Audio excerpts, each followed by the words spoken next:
Hello everybody and welcome to my tutorial on how to make the Leviathan axe. We're going to learn how to make a low poly axe using the axe from God of War as a reference. The tutorial will focus on how to use 3ds Max for the low poly mesh and how to unwrap it. It will also also use ZBrush for detailing and then Substance Painter for creating our textures.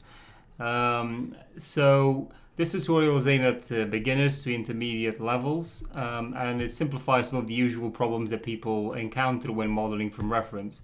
I hope you will enjoy watching it. And please leave a like if you learned something new. If you want to know more about my channel, please subscribe and press the bell notification to receive updates when I upload something new. So now that we're in Substance Painter, we want to bring our model over. So just click File and New. We'll set up as 4K.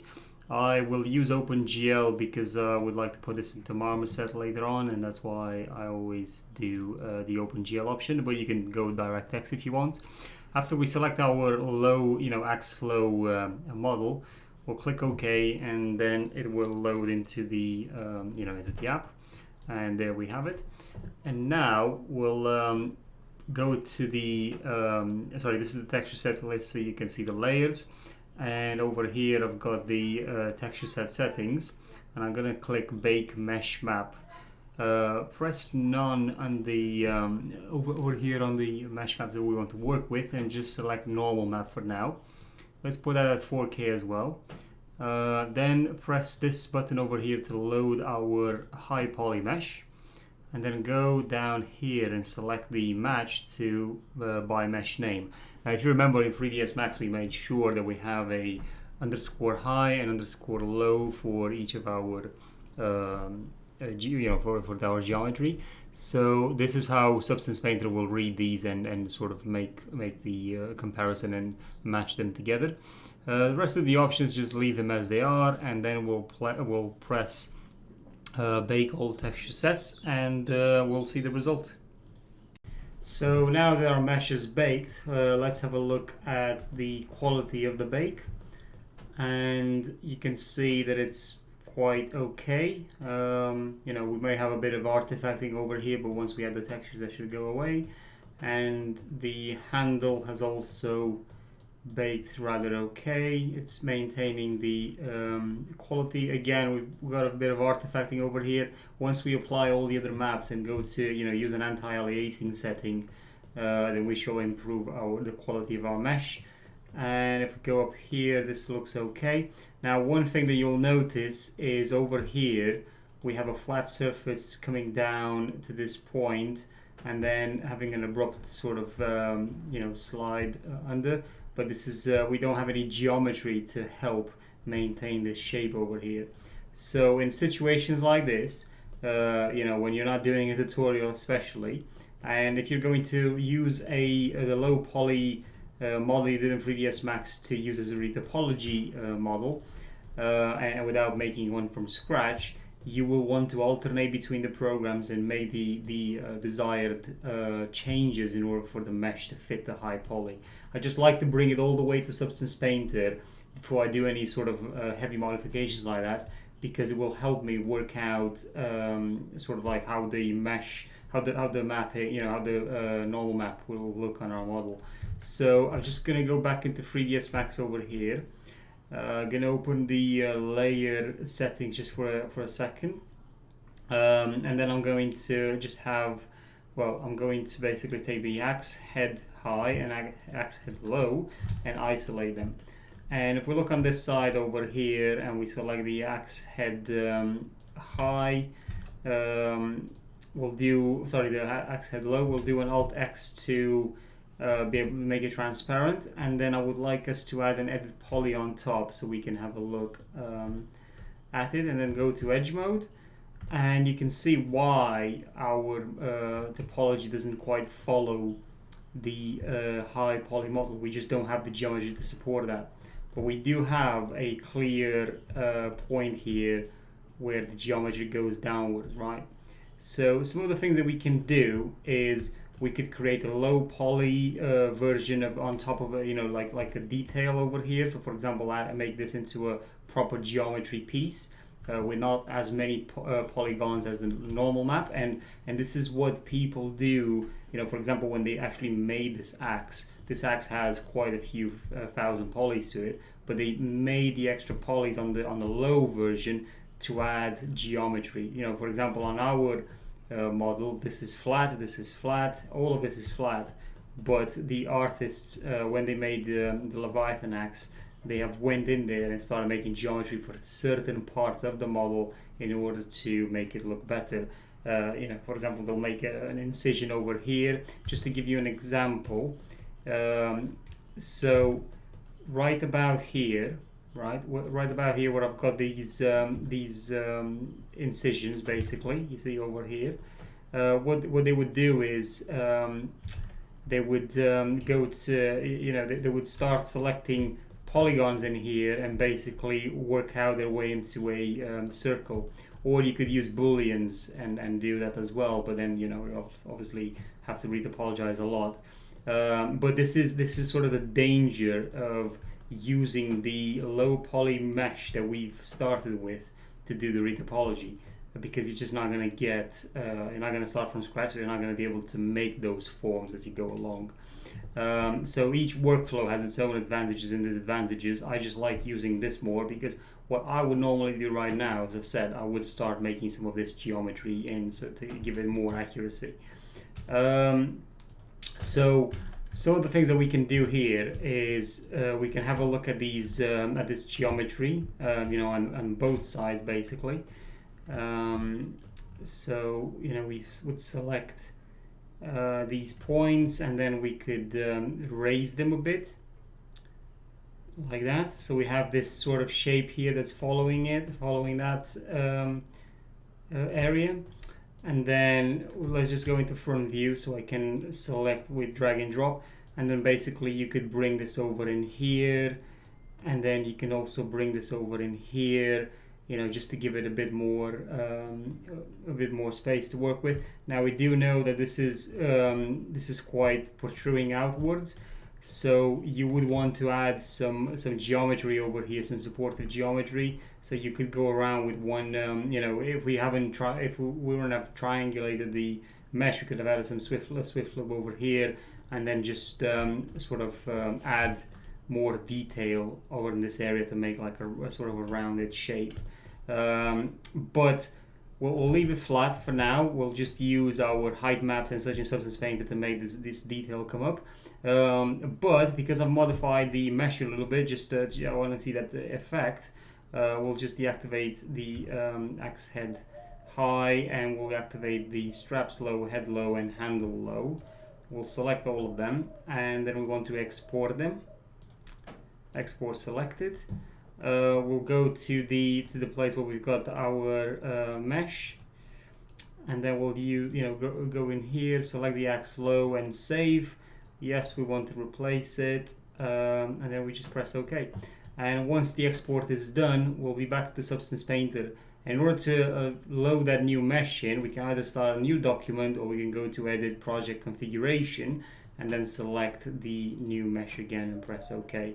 And after a bit of time, that loads in, and now we have our new mesh in here. And as you can see, making those modifications didn't actually help our case at all. It's actually made it worse, because you can't really modify these just like that. Well, in essence, if we would rebake the map, this should actually look okay. So let's try that. But yeah, at the minute we've kind of messed it up. So let's try rebaking the map. It could be a UV layout problem, by the way, because we haven't modified the UV layout at all in 3ds Max. So if you go back in here and we select the axe head, we'll do a UV unwrap, and then what we want to do is we want to look in this area and see what exactly we've done. So I'm just going to use text tools again while that bakes in Substance Painter. Add the checkerboard, and you can see actually why it's causing the issue. It's not because we modified the geometry, so it won't come out even after this bake. It won't come out okay. So we'll go into here, into our editor. we'll make sure we're selecting polygons by angle, and then we'll press these polygons over here, which is basically, well, actually what we can do is we can go in the UV editor and press this to select the whole mesh, and then do a quick peel again, which will then resolve our issue over there. Let me just drag it out of the box, and then we'll go on the other side and we'll select this whole thing and just do a quick peel again, and that's fixed our issue. Select everything again in polygon mode and just we'll use the pack option, and that's it. We put them back in there and they're all looking fine, so we shouldn't have any issues going forward. I'm just going to make sure that we set our material back to what it's supposed to be. I'm now one thing that we have over here, we have this sort of hard edge, so in essence what I would like to see, so let me just go into the axe head low again. I'm gonna go to, no sorry, I'm going to add an edit poly on top again. I just want to see if I can get this to work. So we're in polygon mode again. We'll go by angle. We'll probably want to decrease that angle a bit, well, a bit more maybe, something like that, yeah. And then we'll do an auto smooth. Brilliant. And then we'll select this and we'll do an auto smooth. One thing that I don't like is the fact that I didn't select these parts here as well. So I'm just going to make sure that happens, and we do an auto smooth. Yeah, this is going to be actually much better with these options. Auto smooth again, and there you have it. Okay, so now let's just select everything in the scene, these three, and let's export them again. Export selected, axe flow, yes, press OK, and now that's done. We've rebaked our mesh, but again, as I said, it's going to be wrong anyway. So project configurations, select axe low and press OK, and let's see the results now. So, oh God, it's still okay. So I do believe we actually do need a remesh, sorry, a rebake. So axe high. We only want to bake the axe handle.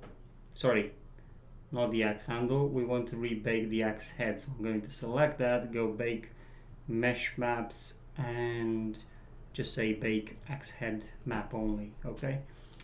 We're just gonna give it a second before it finishes. And oh, by the way, the baking of process is really in correlation to how many polygons you've got on the high poly. So just make sure you don't overdo it. You know, make sure you decimate the mesh before you put it into here. Right. So yeah, now it's baked okay. But again, you know, you'll never get away from the fact that we have a surface that basically goes downwards in here. You know what I mean? Compared to the high poly that we have. So retopology or using your current topology is there are two different workflows, but using the current topology you would have to put in a bit more work in order to get it to match. Right, so this is now our model that we're going to work with, so we'll start painting. So the first thing we want to do when we start painting is we want to throw in a bit of material in there, you know, in all cases, just to see some effects. We'll put our texture resolution to 2K so we can move a lot quicker through it. I'm gonna do the axe head first. So the first thing we want to do, let's select a steel material, and we'll put a steel roof on top. Yeah, that's about right. What we want to do also, let's get our pure ref software in, and then I'm just gonna load an image. Basically it's the, I'm loading the axe that we've used so far, and for some reason it doesn't show my image. Okay, so I don't know, it loaded on the other side. I'm just gonna try again to load the, okay, right, so I've got it now. I'm just gonna take this away. Okay, so now we've loaded. I'm just gonna go into settings and work on my transparency, make it less transparent. And after I do that, I'm just gonna keep this into frame. You know, just try and maintain it over here in frame, just like that. And now I'm going to press Ctrl T on the keyboard to freeze this panel. And now, you know, basically I can toggle things underneath this photo. So as we look at the photo, we'll be able to tell what we need to make to our axe in order to make it, you know, look like in the reference. So the first thing we want to do is we want to play with the colors of it, with the steel rough colors. So the steel rough color this is the color that it's actually using. So you can change this to a blue. Obviously that's a pretty dark blue in there indeed. So I'm going to take the color picker, and this should be able to allow me to sort of select that blue tint, which is about there. Yeah. There's a lot of different effects on top of that, so we'll have to work with those as well. One other thing that we want to do is we want to add some highlights to the geometry, to all these shapes that we have. So we'll type in bright in the material. Sorry, not on this. I've got one in smart material that I know of that could prove very, very useful. So I'm just going to type in bright, and I've got this steel bright that I'm going to drop in. Once that's done, I am now going to right click it and add a black mask. And then I'm going to right click the black mask and say add a generator. And in the generator field, I will select the metal edge. And now what's happened here is we don't have all these maps in. So we'll have to go and bake those. So I'm going to press bake mesh maps. So what I want you to do now is select everything and deactivate ID and thickness, as we don't need these two maps. Make sure it's 4K again. Turn on the anti-aliasing, do it 4x4, and this baking process will take a bit, but the results are going to be, you know, quite well, you know, it will come out quite okay. Once the bake finishes, you'll see how some of these textures that we added are going to change their properties. So I'll see you after the bake is finished. So now we have that done. Basically the mesh has all been completed, and you can see sort of the effect of the texture of the bright steel texture that we've added and what it's doing to this to the other texture. So, you know, we are losing a bit of detail over on this area just because we have so many of these height, you know, all this height information that's causing the steel bright to come out. I mean, and some, depending on your preferences, you could potentially go in here and basically add a paint mask and start removing some of this. So, you know, that's also, sorry, not a fill map. That's also an option. So add paint, and then depending on what you're doing, you can bring the you know, the other steel color from underneath. So you could have a very small brush and basically start adding some details in if you want manually. I for one do like the effect that it's creating. I don't really have a problem with that. Again, we'll see how we change it. It's all up to your preference. But as you can see, I don't think the guys, you know, the guys that make God of War basically probably use the same sort of principle here, what we're doing, you know, for this axe, and I think it looks great with just a few things that we've done. Right, so, you know, let's just throw in a texture for the handle as well. We'll select the axe handle from here, and we've got this layer. We'll just delete it off. Let's just see what we've got in terms of wood as a material. So I've got wood shiplap, walnut, Nordic stylized, chest stylized, or beech wood. You just really kind of need to select what we're gonna do. Let's just try this red, you know, acajou, I think you call it. I don't know particularly. Right, so we'll just wait for that to load in. For some reason it's taking some time. Okay, not exactly the greatest looking material that we want. It's very, it's so very what do you call it, shiny. So we've got the base over here. We want to look into its properties, you know, try and see, you know, these sliders are supposed to change some of the settings in here, like for example make it more rough, or to be honest, this is the first time I use this type of material, but it's definitely not going to do the trick for us basically. So I'm just going to delete that one. Let's try maybe a whole Nordic. Let's see if that works okay.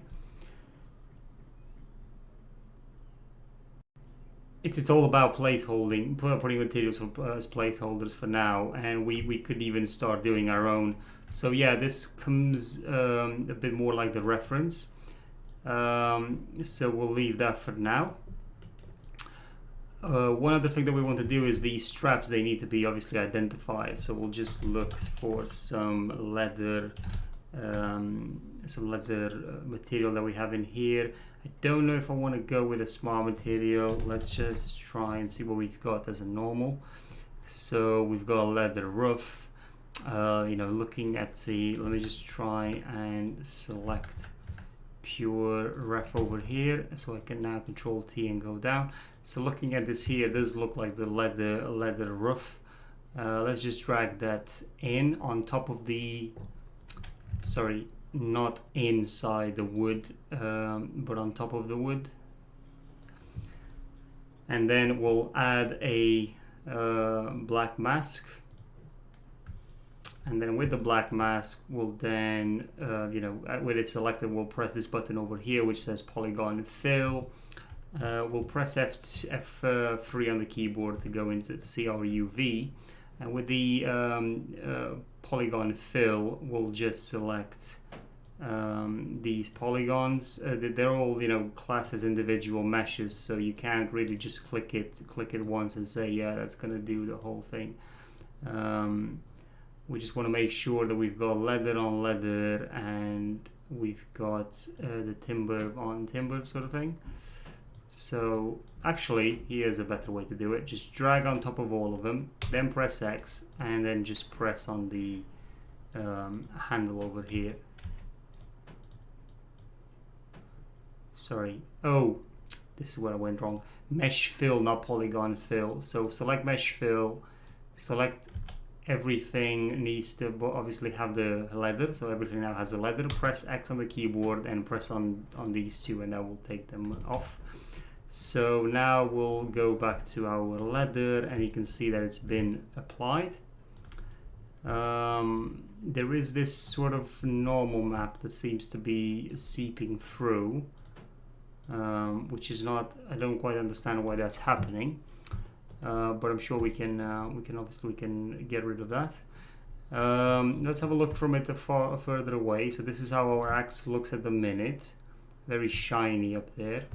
What we want to work is we want to work on the axe, the edge of the blade here, and on the other side as well, to add that sort of information. That's basically, like we see in the reference here, it's where the axe is basically, used to cut stuff, so it will have a different edge.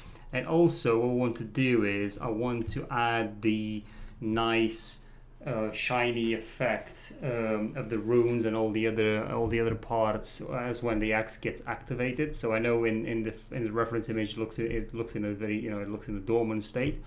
But I want to add that detail.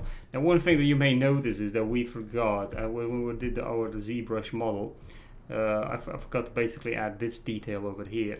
But not all is lost, as we can do some of this detailing using Substance Painter directly, so it's not really an incredible problem. We'll figure out. Right, okay, so let's now work on this normal map here on the axe handle and try and fix that. So in order to remove this normal map from the leather straps, we'll make sure we're on our wood material that we have here, and then what we'll do is we will right click it and add a black mask, and then in the black mask we'll go to our UV layout by pressing F3 on the keyboard. And then with the black mask selected, make sure you're on mesh fill and just press these. Just make sure you're painting white, as you can see up here, and press the handle. And then basically we now only have the wood material applying to the handle only.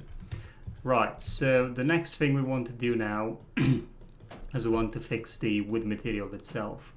So the first thing we want to do is we want to remove this pattern that you see, because it's just a very harsh effect basically. I want to take that off.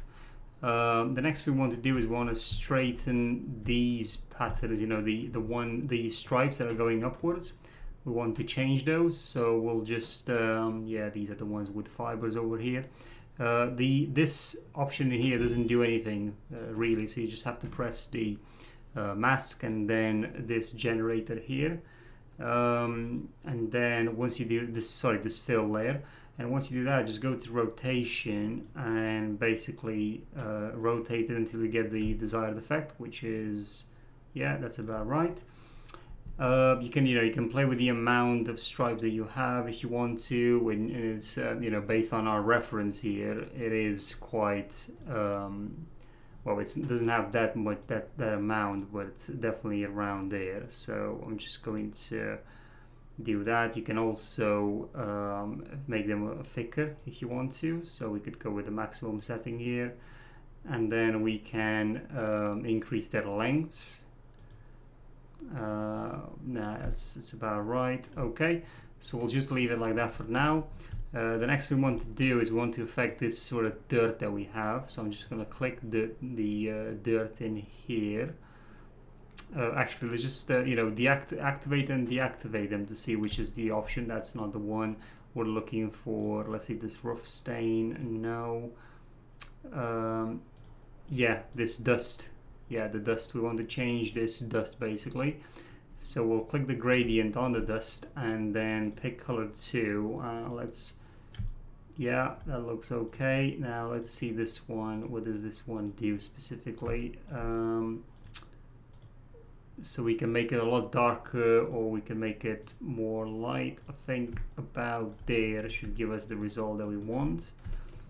Yeah, I like that. Definitely looks okay. So now the next thing that we want to do is we want to add some sort of the dust or dirt like we have over here, but in such a way that it basically, the color of this dirt is going to be a lot more prominent basically. Now what I'm doing there won't have any effect. I need to click dirt in here and work on our dirt levels, try to increase that. It's all about a mixing and matching until you find the appropriate scenario to make it match your reference. But then in the worst case scenario, you may want to go in and start painting some of the details yourself if you feel like that's going to make it better. Like for example, where we have this connection here between the handle and the metal, we'll want to paint some detail in for an increased accuracy basically. So the way we go about doing the getting these to shine, we basically want to go into our not display settings, into the texture set settings, and want to press this plus at the top here and add an emissive map. And then with the emissive map in place, we can go to our axe head, and then we have already this layer here that we haven't used for anything, so I'm just going to use that. Let's make sure we're using a basic hard brush. Once that is selected, we want to go into the front view. So let's just snap. So that's Alt, rotation, and then press Shift at the same time, and it will snap snap like this. The color of this map will need a blue. Let's try that blue for now. Let's see how that looks like. We want to basically have the emissive map emissive map added. You know what, let me just delete this and add a new, not a fill layer, add a new layer. For some reason it doesn't show my emissive map. I think I haven't added it, so I'm just going to try that again.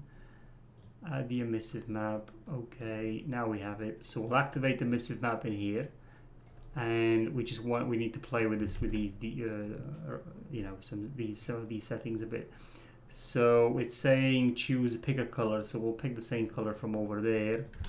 We'll make this smaller like that. We may want to go into display settings and just make sure that our emissive information is actually, so activate post effects.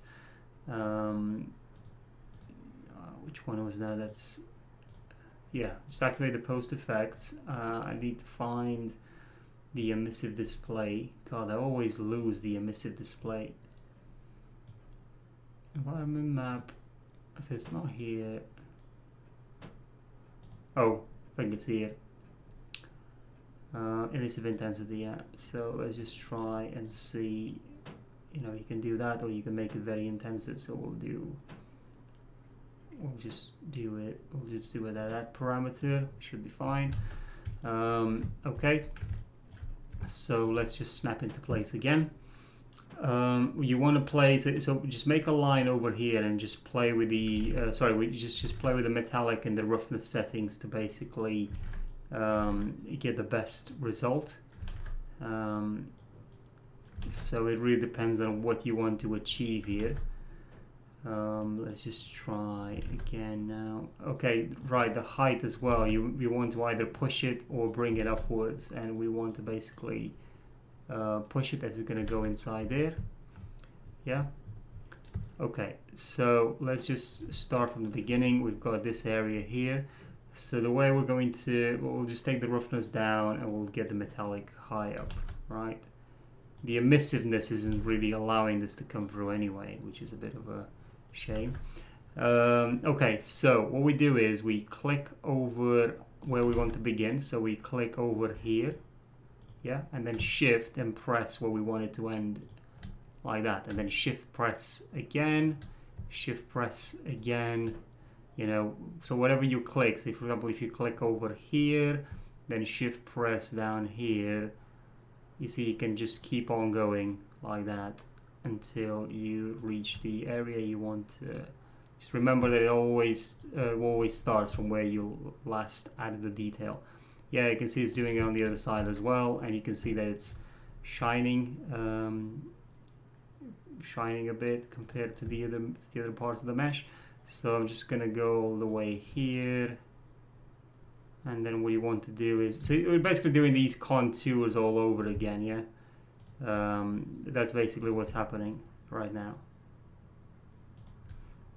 Yeah. Oh, as you can see, we didn't went straight, which is a shame. So you have to be very careful with this, because if you start wrong, then you're going to mess up your mesh.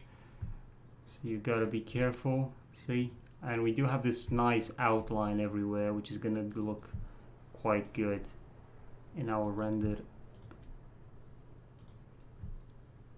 So basically, this is what we need to do to achieve this result. The file is now saving. Unfortunately, Substance Painter likes to do that, and I cannot disable this setting at all, even if I wanted to.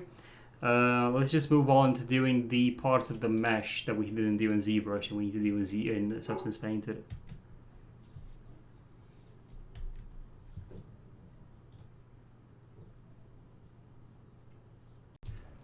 So we'll go to our brushes over here, and we want to select a brush that's going to help us with texturing some a bit of dirt on our mesh. You know, let's just select a dirt brush for now, and we'll add a new layer. In the layer, just make sure, you know, it's a basic layer. This is a basic layer. We'll select a color that's, you know, quite dark actually. So maybe no, not that. Maybe something like a bit more like that. Let's have a look. Yeah, that should be fine. And then make sure it's, you know, the roughness set quite high, a bit of metallic as well. And then the height, yeah, about there should be fine. We'll now basically want to go over here, you know, go in very close. Select a different brush from here. So I don't know, something like that. That looks okay. Let's just try. Yeah, this one is fine.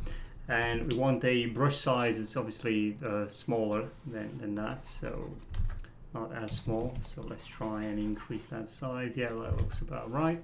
And we want to activate Symmetry and make sure this Z axis that we're doing. So now when I paint on this side, it also paints on the other side, yeah? Okay, so let's just add in some of this detail in here. You know, just try and then increase the brush side. Oh, and another thing, you want to go to the stamp blending to lightweight. So then basically, based on how many times you go over it and how hard you press on your pen, you're gonna add multiple amounts of, of blending, basically, you know, blending the color in. So this is to add a bit more, a bit more weight to this mesh over here, basically, of how it connects to each other. Basically, it's very important to do this in order to give this appearance of these two shapes merging with each other. So if we increase the size and then make a bigger chunk over here, that's gonna help out. And then we try to emphasize the area that it's connecting with. Okay, let's just zoom out a little bit and then go up here. We should be able to paint this area. I mean, for example, on this side, I would like to go full on with the color as it's right underneath. Some other things that you may want to do is, for example, go in here, select a darker tone and maybe go for another brush and then add a bit more variation to it. Yeah, so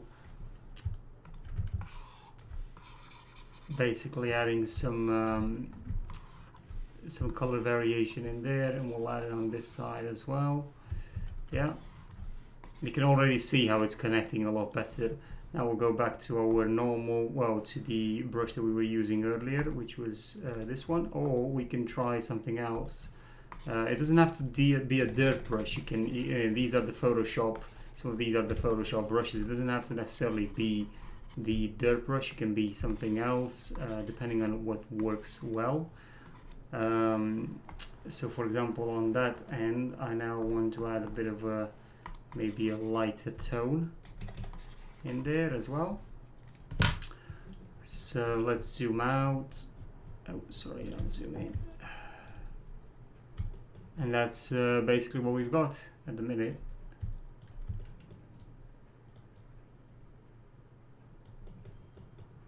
Some other places where you want to add some more of this dirt is basically down here. Now we do want to be sure that our layer isn't, obviously isn't, you know, it's affecting, at the minute it's affecting the leather straps as well. Because we need to add a black mask and then add, go back into here and make sure it's on our polygon fill, it's only filling these areas. And then you'll see that when I want to go back into painting, it's no longer affecting the straps. Well, at the minute it doesn't seem to be affecting a whole lot. So that's the way it's deleting. Oh right, yeah, I need to add a paint layer on top of that in order to be able to no, not a paint layer. I'm doing something wrong here.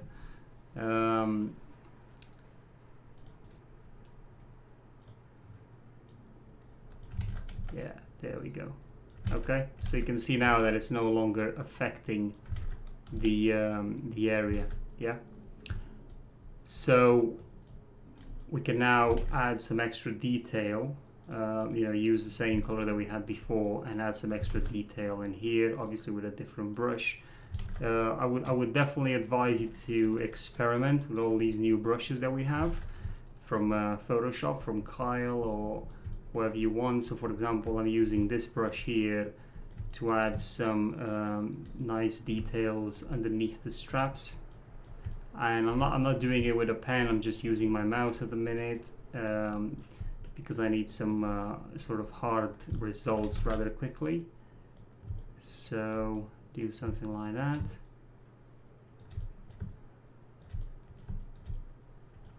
Yeah, It should be okay, and you can see how it already ties in the scene a lot. Sorry, the meshes a lot better by adding those details underneath the axe. And then from this point onward, again, you may want to add another paint layer, for example, on top, or just basically duplicate this one, Control C, Control V, and then we'll basically go in here, and I would just use an eraser. So I don't know, try and bring just use a sort of an eraser to try and get the details off of what you've done, you know, in the previous layer. This is a copy, by the way, so you can, you know, you'll still maintain the details underneath. And the reason why I've done that is because I want to go on this, go to the paint layer, and I want to add a different color. So basically a lighter tone color to some of the areas that we've just edited. Not like that, but not as strong, but you get the idea. And the reason why you do this is because variation is key in these meshes. Yeah, it will be the difference between making or breaking this. So you're just adding a bit of variation. Just just experiment with the brushes that you have in there. I definitely use the lightweight.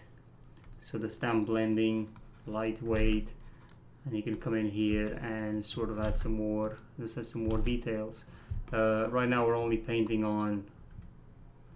Sorry, we're painting on both sides again, so that's fine. This brush is definitely too much.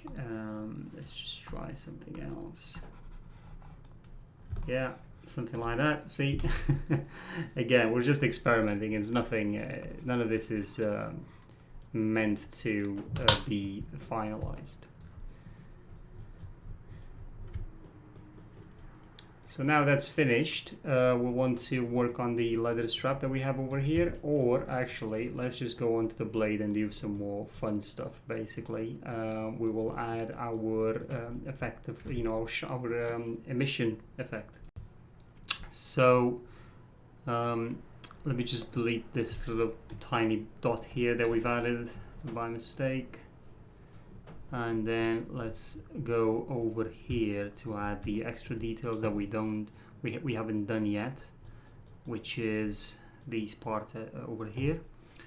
And basically what we want to do is we want to add a normal map detail in here. So we'll have to go over on the steel roof and add a layer on top. And then this layer, we want to eliminate the emissive and take its color to this, maybe even a bit darker, and then take the height of it quite low. Yeah, it is a bit too harsh. Okay, we eliminate the we take the color off entirely. For example, we could take the color off entirely, for example, and that should be, you know, fine. Normal wise, we're doing okay. What we want to do is we want to take this metallic down a bit, as it is way too much. And let's have a look at the roughness. Yeah, that should be fine. The normal map information is it's obviously a uniform color. So let's just make sure that our brush is as thick as the one that we used to do these use in ZBrush. So one of the things that we want to do is we want to go from this end over here and reach this end. Because you see the steel bright is affecting our mesh. Let's just try and lift that up a bit. Okay, you know, get it over on top of the steel bright, and then we'll do that here as well. And then the next thing we want to do is we want to go into the center and just bring this down. And now we want to make these semi-circles, which, as per usual, are a pain to do.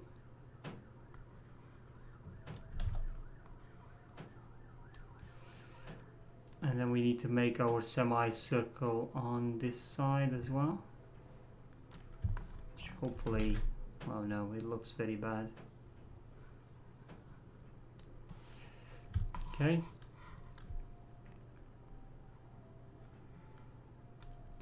Okay, so we added those in. I'm not particularly fond of how the steel bright is not interacting with our mesh over here, which is not the greatest of things. Now let me just try and see. Let's just copy this and then delete it, and let's just apply it again. And the, well, Substance Painter has basically frozen.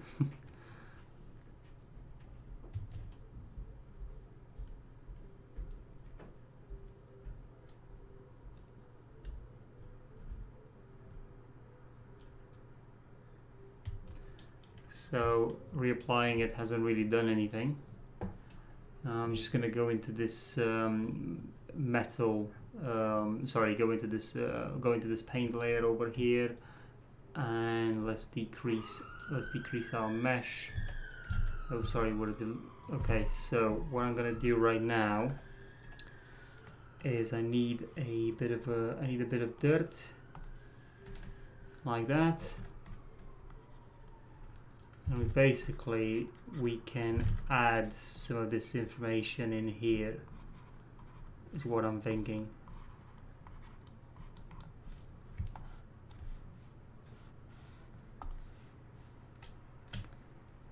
Let's just try with a bit of a harder brush.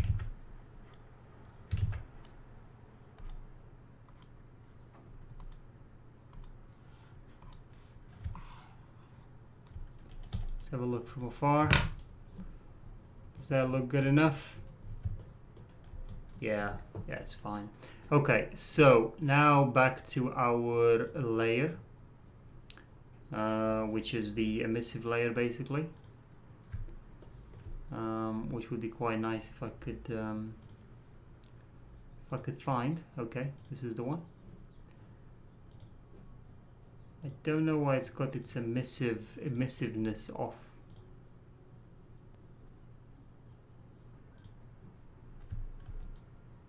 Right, okay, so I think the emissiveness only applies to the brush rather than the actual layer. So I'm just gonna do this, and then like that.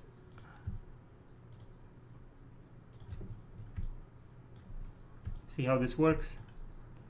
So we're just gonna have to do this for this whole mesh, is basically what's gonna happen.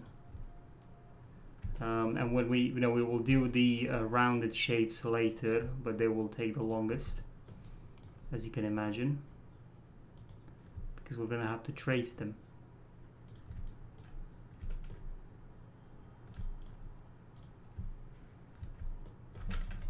Sorry about that. So just continue, guys, continue to do this all the way to the end. Again, this is a step that is only required if you want to do this, but if you want to leave the axe as is here, that's your choice. I will see you guys after I finish doing the whole shape across the mesh. You know, add this bluish effect on top, and then we'll move on to the next step. So now that this is completely done, basically, and these shapes, you can see how we basically added a contour on every shape that we did here. I also added these circles over here. They're not exactly perfect, but you know, I do like how they give it a bit of a style there. If you want, you can add some more sort of you can add some more shapes on these ends over here. It's really up to your choice. For example, if you want to sort of connect this area and just, you know, go across like that, or if you think that's gonna make it look a lot better, you could have a look at doing maybe this area as well. Now, one thing that we need to do is we need to get this emissive map to like really pop out. So what I mean by this is basically we need a bit of a bloom effect to it, so to really make it come together. So I'm just going to press this button up here for display settings, and we got this area called active post effects, and if you press that, you'll see how now it's adding all these post effects to our emissive map. So you can play with the luminance of it and have it really shine very powerfully, or work on the thresholds and so on. You can select the type of effect you want to see. So for example, with a cheap lens, this is what we get, or you got all sorts of filters you can try. We'll leave it as bloom for now, but not too strong. Maybe something like that. Yeah, that looks quite nice. So that pretty much solves our axe blade in terms of the emissive maps. Now we do need to add some the different variations on this on the cutting edge basically. So we will want to remove some of the paint and add some scratches and some roughness basically to it. So let's just bring our pure reference over here, and I'll just have a look at the blade, and you can see it's got these scratches and so on that side.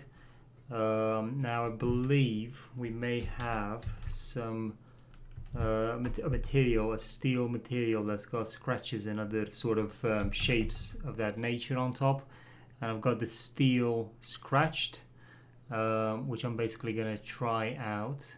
I'm going to put it on top of the steel bright for now, and we obviously need to add a black mask to it, and we'll want to create this just like in the reference image over here. We want to create this effect, but we do need a different brush for that. So let's just have a look at something that could do the trick. Maybe look at the brushes that they're adding these sort of scratching effects. I don't know, let's just have a look. Oh, definitely not. No, we need something a bit more rough than that, and obviously with a lot more texture to it. Right, okay, let's just try charcoal. No, it's way too rough, this one. Artistic head, yeah, could be something there. So let's just try it out a little bit. So by the way, we still have symmetry active, which then means that we are still pretty much painting on both sides. So we do need to get this on top. Now we may actually, for example, we may actually want to have this texture maybe on top of layer 1, on top of the emissive. Well, it seems the emissive is still coming through anyway, but yeah, something like that, let's say. Now that we have that in there, we just need to create a bit more, add some more shapes to it, like maybe add some but what I would want to do is I would want to go to an eraser, for example, maybe pick a small brush and just sort of make some you can do some shapes like that. Something that would basically say that this axe blade used to be painted around these areas, just like we can see in the reference. Let's just have a look. Yeah, something like that. And then, oh, by the way, you don't need symmetry for this in reality, because to be honest, you may want to, we're using our UV map is not the same on the other side, so you could potentially just make it very, very different on both sides. So let's just have a look for the different brushes that we have in here. Something like that, but obviously a lot smaller. Let's just try and rotate it around with, something like that.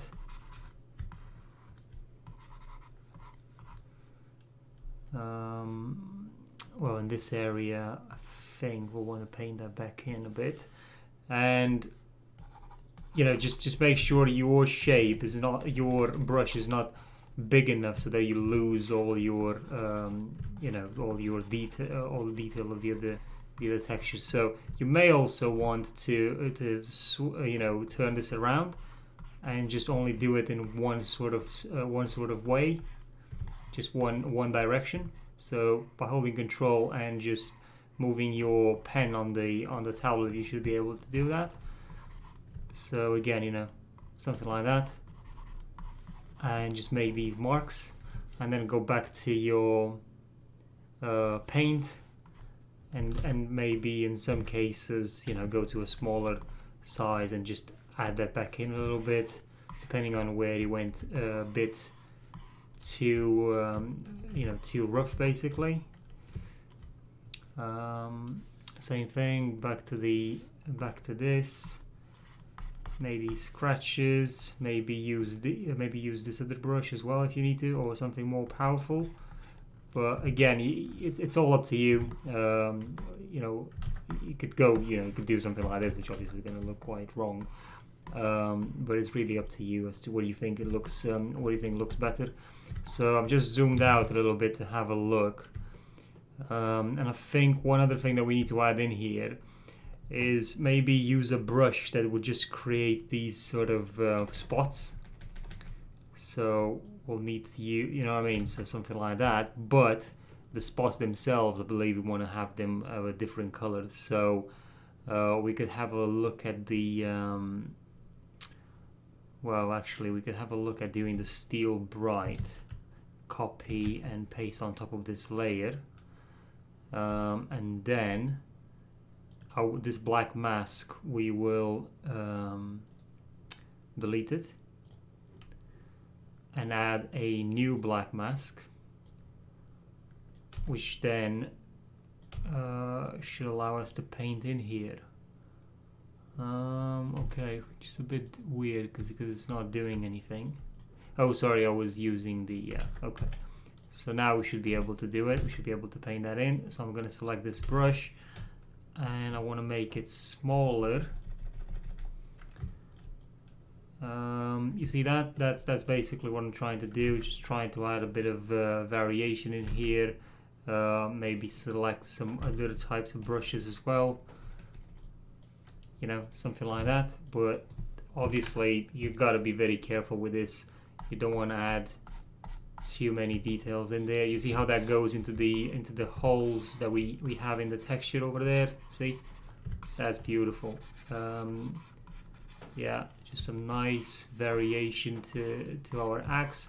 It does paint it on this other side as well, just because the mesh is so close to, you know, the edges of the mesh is so close to one another. See here, it looks a bit more like a painting than anything. So we could do something like that. Yeah, and I think that looks rather okay.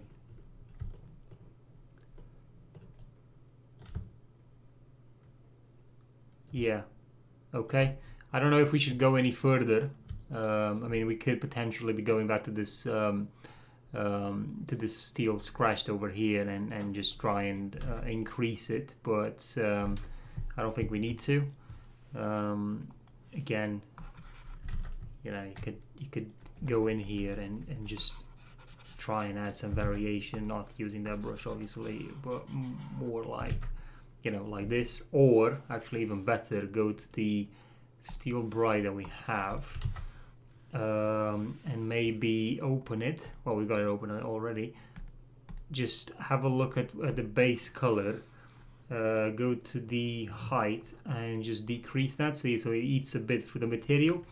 And now what we can do is go back to our mask, and we can add a bit of hole, you know, some holes in there. So I'm just going to take the opacity a bit down and just press in, just so lightly. I could have used a paint layer basically to make sure that I can actually you know, have a lightweight texture to it, but we should be fine this way. Okay, let me just try and do a little bit more. Not you know, try and be careful with it. Don't add too much. See, I could be doing something like this, which obviously leads way too much. But again, it's all, you know, for example, I could eat through the material like that, which is not looking too bad. Yeah, I think that should be enough. Could even do some more over here if you feel like it, but obviously I wouldn't necessarily recommend it. And now we'll do the same thing for this other side, because this is another edge that we have, a blade, you know, an axe edge. And then once we do that, we'll be able to move to our strap basically. So to finish off our leather strap now, we want to add a bit more, you know, detail and variation to it. So one of the things that we can do is we can add another leather texture on top. So I'm just going to use this leather bag. I am going to drop it on top of the leather roof. And this obviously is going to, you know, replace the whole texture of the handle, which is, you know, that's not really a problem at the minute. So we'll right click it and add a black mask. Once we've done once we add the black mask, we will, well, basically we'll press F1 on the keyboard so we can see the UV map, and we will select our polygon fill and make sure it's set to white, and we'll select all of these UV islands, and then press X on the keyboard to revert the color and press on the handle, which then means that this texture no longer applies to the handle. Next thing we want to do is we want to add a generator on top of this.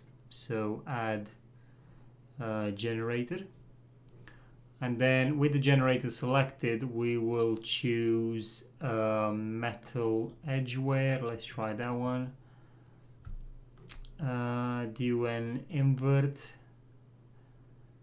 No, it's not going to cut it. Actually, let's just try with dirt rather than. Okay, so we've added some dirt, and it's actually working quite well. Now the problem with the dirt is that it's also covering the handle, although we've told it specifically on the up here to not select this mesh at all. It's still doing it because we've added the generator. So normally what you do in this case, you add a paint layer on top, and then you deselect that. See? With a paint layer, you basically override what the generator was doing. So now we added some more variation to the handle, which is fine. What we also want to do now is we want to add some, you know, some of this bluish tint that you can see here, well, greenish, whatever you want to call it, turquoise, I think it is. So I'm thinking we are going to add. Well, actually, we're going to add on top a new layer. And then we'll make sure the emissive map is off. We've got, you know, we can select this color. We can select the color, or we can just take the color picker and go on top here. Hopefully we'll be able to get a representation of that color. So let's have a look. Yeah, it's not incredibly well done. I'm just going to increase the roughness on it. Okay, I think that's a bit too much. Let's just get some metallic in there as well. Yeah, something like that. And now we just definitely need another brush to work with. So I'm just going to go into brushes and just looking down here. I'm still getting used to Kyle's, you know, to these Photoshop brushes from Kyle. But they are definitely useful. Now, one of the things that we could do to paint this in, we could obviously go into just paint UV islands basically. So, but I do like to do the painting over here, as I can see what I'm trying to do. So, for example, you know, I can do this. One other thing that we could do is go to a advanced blending mode and just get to a lighten. You see that? So I think that's gonna help a little bit with this. We may also want to turn symmetry on. So whatever we do on one side happens on the other one as well, which is going to help speed up this process. So, you know, something like that. And then you just need to look at where do you want to add some of these shape, you know, some of this coloring, basically, for increased variation in the texture. Just make, you know, just so you know, you're also painting on the handle at the minute, so you've got to be careful with that as well. If you want, you can add a mask to get that out of the way. So again, it's all about where do you want to add this texture. You know, is it going to help? Is it going to make it look better or anything of the sort? Now bear in mind we are in 2K texture resolution, so this will look better on a 4K when we export our textures or when we change the view angle. So I would just recommend just going for this as much as you want, and add paint in there, you know, compared to the reference, and just add more paint in there to fill in all these gaps. And if that doesn't really work for you, you can always try and do you can do a procedural one by just adding a new material on top and just using generators and masks and so on. One other thing that I would do is I would go into this folder here for the timber material, go down to the wood rough. Oh, I don't know why this contrast luminosity is turned off, but anyway, in here, let's just wait for that to turn on. So in here, we've got roughness, metallic, and so on. So you may want to either increase or decrease the roughness based on the sort of result you're looking for. I personally would take the roughness a bit, a bit lower. So try something like this, you know, make it a bit shinier. Just because this wood is quite an exquisite sort of wood that is being used on this handle.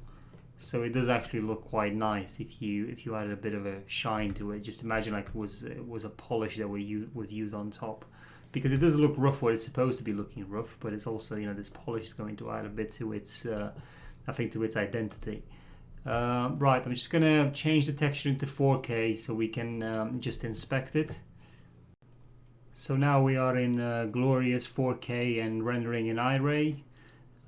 Basically, this is the point where you may want to look at the work that you've done and, you know, work out these details. Well, sorry, work out these options in here for the best possible render. I mean, I would definitely recommend you guys take this into something like Marmoset Toolbag 3 or in whatever engine you want to use it for. But I think we've done quite a good job at putting this piece together. As I said, the idea of the tutorial wasn't for you to be exactly following the reference, as I think that's something that you can definitely pursue on your own. But as I said, it will take you a longer time. I think by doing this model, you would have basically learned quite a bit about some certain workflows, like how to do your model in 3ds Max and then use that topology that you created there for a high poly, and then go back to it and use it as your low poly for Substance Painter. So you guys let me know what you think. But I think I'm really hoping this has been very useful to you.